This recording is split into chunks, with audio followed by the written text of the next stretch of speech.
What's up, lifelong learners? It's your boy, Mr. Hang, and I'm here with, what's your name, girl? My name is Rita Pemi Saeed. And and where are you from? Tell the people where you from. I'm coming from Los Angeles, but I'm originally from North Carolina. Take your shirt off. All right. Hey! Real talk, I saw her on stage and I saw her energy, and then my sister was like, you gotta talk to her. I'm like, well, when she said she was from North Carolina, I was gonna take my shirt off. Already know. We about to got your shirt, you know? But you an LA girl now, so we can't do that. We might just get arrested. Damn, where's the PD at? Damn. I'm not trying to get arrested. All right, well, all fun and games aside, I know you do some really great stuff for the community. You want to tell us what you do? Absolutely. So I am the founder of Healing Out Loud. It's a podcast and consulting virtual practice space, essentially, that explores loud diaspora storytelling, healing, and tools for sustainability. So you can find us anywhere on the web. And it's really about bringing mental health and culturally relevant services and practices back to our loud diaspora community. Want to spell it out for the people out there? How you spell heal out loud? Already know. Healing Out Loud. That's LAO'D. Okay. This girl brings the fire, y'all. This girl brings the fire.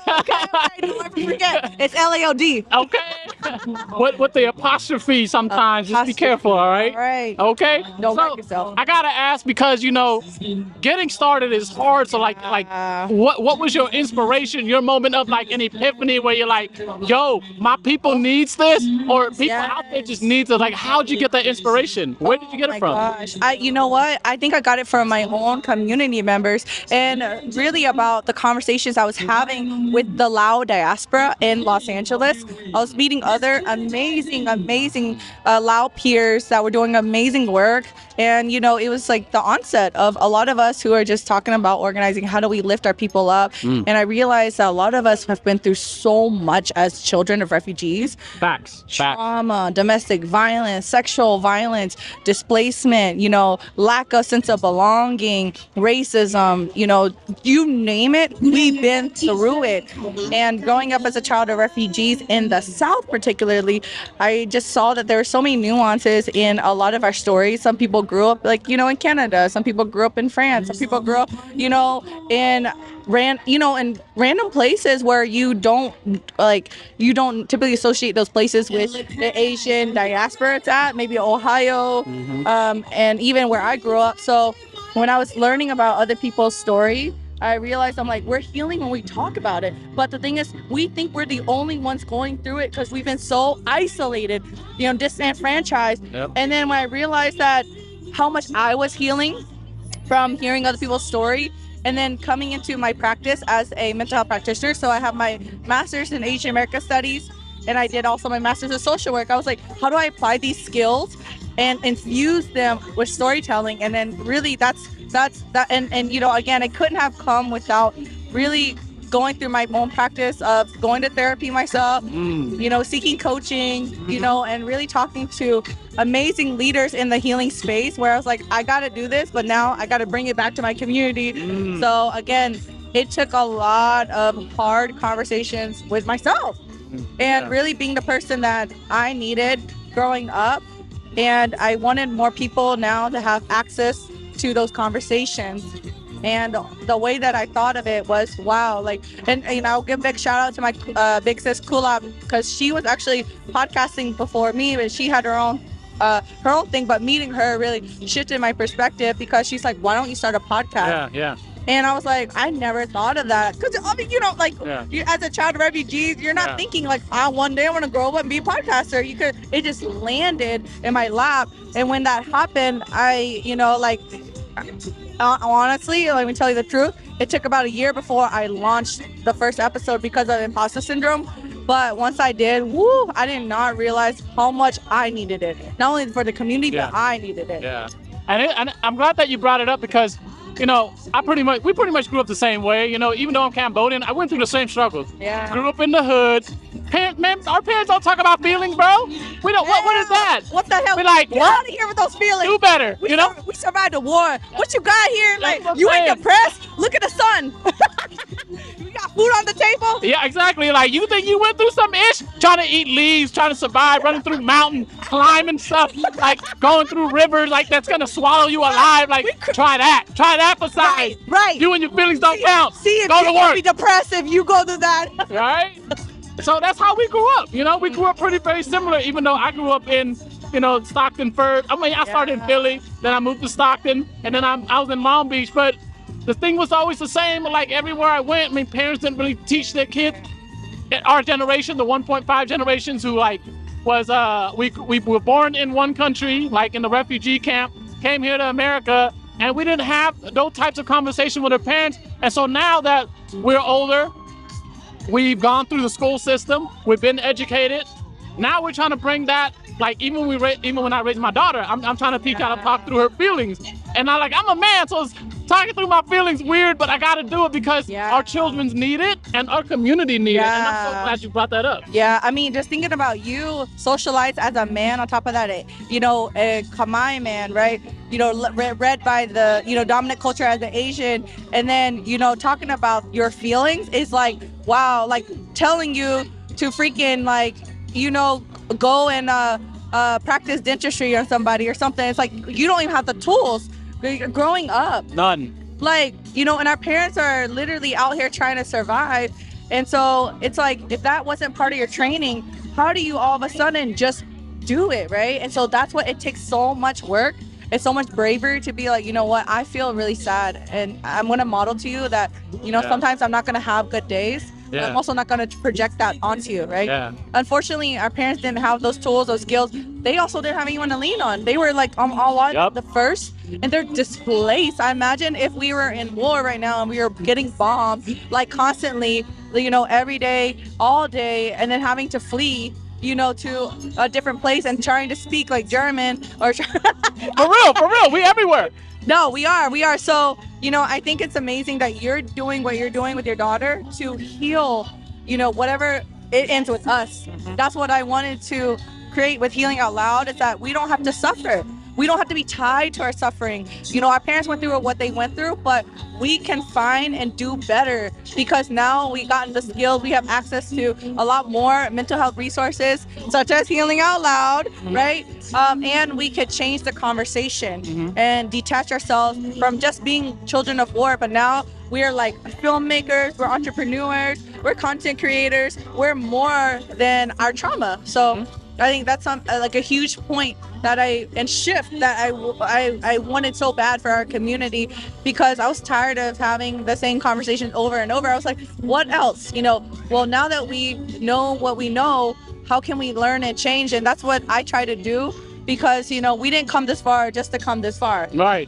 We came this far to do better. You know what I mean? We came this far to do better.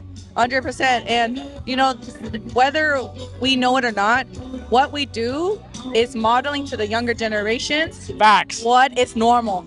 So we talk to ourselves negatively, they're going to pick that up and be like, well, I'm stupid for forgetting this, or I'm dumb because I don't know this. Right. And when we say, like, no, like, I can make a mistake and I'm already worthy, you know? Right. And so it changes the conversation. And, you know, I think a huge part of, like, my platform too, it's about bring awareness that you can be loud and proud, right? You can be, you know, whatever you identify as, and be proud of it. Because growing up, a lot of us did not grow up in a, except in like in utopia such as, you know, San Diego or California. They have a huge Southeast Asian diaspora in these places. But if you grew up in random places where you're not celebrated, people don't understand your culture, you know, you could feel so unworthy and so dismissed.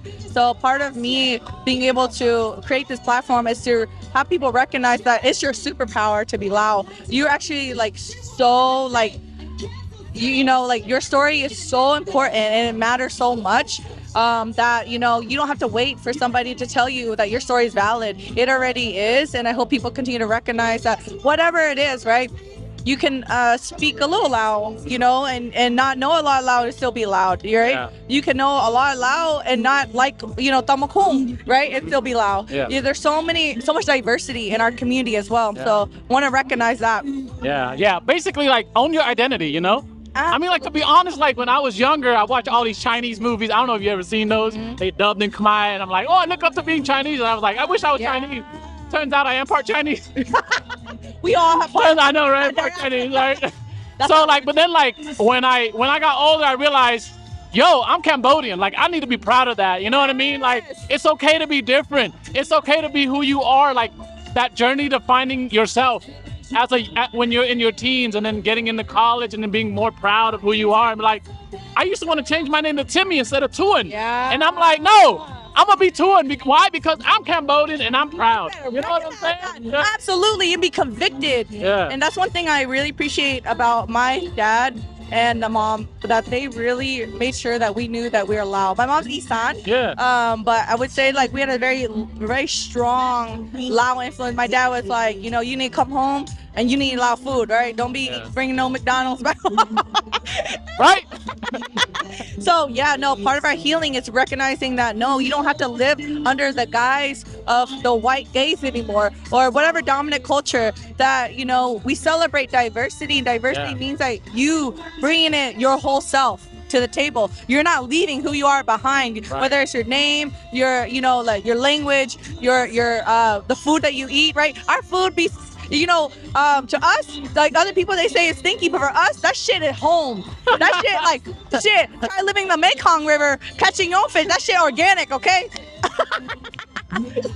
It ain't preservative or nothing, man. We just eat it right then and there and be like, look, the fish that you catch that day, you gonna eat it that day. That's how we do it. And that's where, like, you know, we, you know, think about like sickness and stuff, all our stuff, it's like, you know, what we consume here, like, can really make us sick. But you're thinking about, like, you know, going back to, you know, like organic, going back to like farming, or these are like what all our people did before, you know, all this modernization and capitalism took place. But, you know, that's only, you know, a slip, you know, just like a small tad of the narrative. But the whole thing about healing is just returning home to yourself. Being able to say, hey, you know, I'm struggling and I need some support. Do you have capacity to listen to me? You know, and when you don't, like, there's a referral process, right? Because sometimes what we go through, you know, when you have a cavity, right, you go to a dentist, right? Yeah. When you need surgery, you go to a surgeon. And so when you have mental health concerns, you're noticing that you're more irritable, you have sleep issues, you are, you know, like isolating yourself.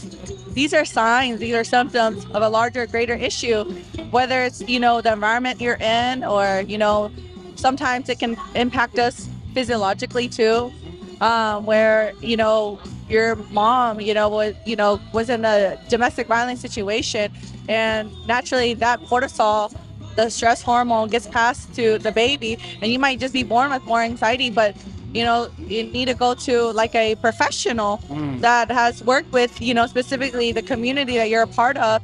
And so that's one thing I want to create more awareness of, is that, you know, it's okay to seek professional help. You're not crazy, right? Maybe some of us are a little crazy, but we naturally crazy, well, me and her. But how can you not go crazy when you've been through war? That's all I'm saying. Like, there is trauma there that, like, I'm gonna have some advice for the men out there, because I've gone through therapy, not for that, but for something else, you know what I mean? But ain't nothing wrong with it, you know?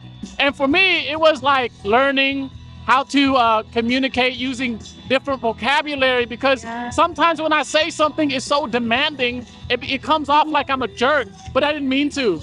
I just didn't. It's like, let's see, my wife says it to me, it's not what you say, it's how you said it, and then using some of the better vocabularies that you're using right now. So I was like, oh, note to self, you know what I mean? Like one of those things. So if you're a man out there and you're like, I'm better than that, like, no. It's okay to be vulnerable, dog. Like, it's okay. It's a part of being human. Exactly. And you are brave. You have so much courage. It takes so much to let yourself, you know, put down those walls, and to, you know, put down that armor that was protecting you, and to say, hey, you know what? I don't have all the answers. It takes so much courage, because that's vulnerable, right? Yeah. And men are so socialized to really, like, just isolate themselves and not talk about those hard things. But, you know, when you realize that, you know, you're not the only one going through it, it can be so empowering. And, you know, the bond and connection can be so real, right? Like with, you know, a fellow colleague, a fellow brother, and we need more of our men in healing spaces. So I'm so happy that you are modeling that for our Southeast Asian brothers out there. Yeah, thank you. Yeah. Yeah, I mean, it's tough, but you can do it, guys. Like, to be honest, you guys are stronger than you think. But I'm gonna end it with this question because I always try to make it educational. I didn't throw a dad joke in there because this is a serious conversation and the light's going down, so I gotta get this question in. There are people out there who want to do something, start something. They have a big idea, right? Like you weren't ready for the podcasting, but you waited a year. Yeah. What is your message for the people out there who are like, I want to do something amazing. I'm afraid people to judge me, or I'm afraid of feeling like I'm gonna fail. Like, what is your advice to them? Just go for it. Just be like Nike and just do it. Yeah. There goes the dad joke right there. Just do it. Hold on. Let me get him like Shia LaBeouf. Just do it. I'm done.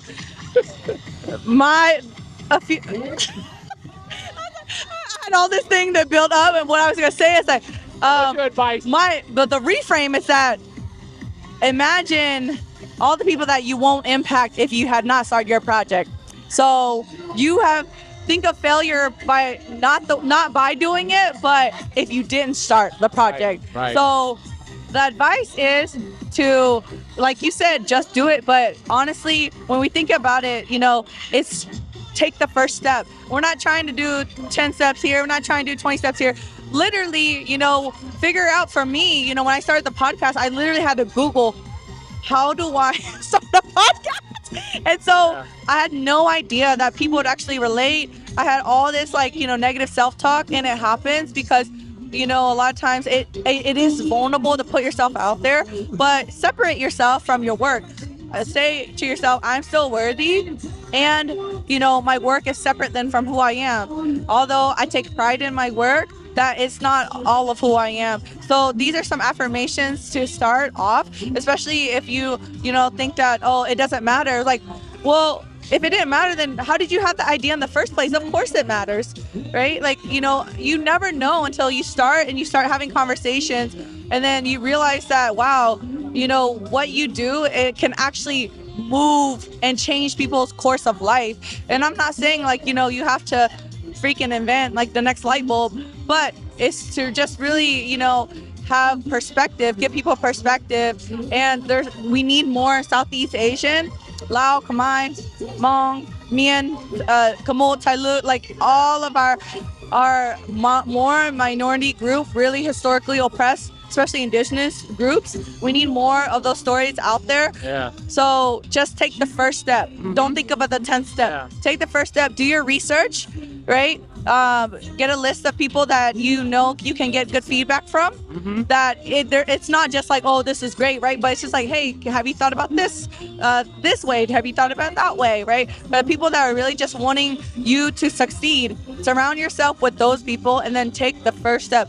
Google or TikTok, whatever you need to do online. There's so much information accessible for you. So make sure that you have those things in place. I think it can really help you along your path to creating a project that requires a lot of resilience. Yeah. And for me as a teacher, I mean, I've seen myself fail a lot. I've seen my students fail a lot. But you know what Aaliyah's saying, right? And if at first you don't succeed, try again. Yeah. And fail differently, right? So it's different when you fail, you're using the same method. That's insanity. But if you try something different 10 different times, you're just getting closer to your project. You're getting closer to success. And it's already successful because, you putting yourself out there. I think you should continue to affirm. And sometimes it takes a little dilution to get to that level of success, to be honest. Yeah, she basically said, you gotta be a little cray-cray. Okay, Delulu. All right, we're going to end it right here. Thank you for showing up to watch this. I hope you picked up something new, and I'm going to say goodbye. For those of you who have been to the channel before, you know how we do it. You didn't know yet, but we're going to do it for the second time around. But for those of you who are new to the channel, get your hands ready and follow along. We're going to go away with rock, paper, peace. She got it. You want to do it again? One more again? All right, ready? 1, 2, rock. 1, 2, paper. 1, 2, peace. How cute.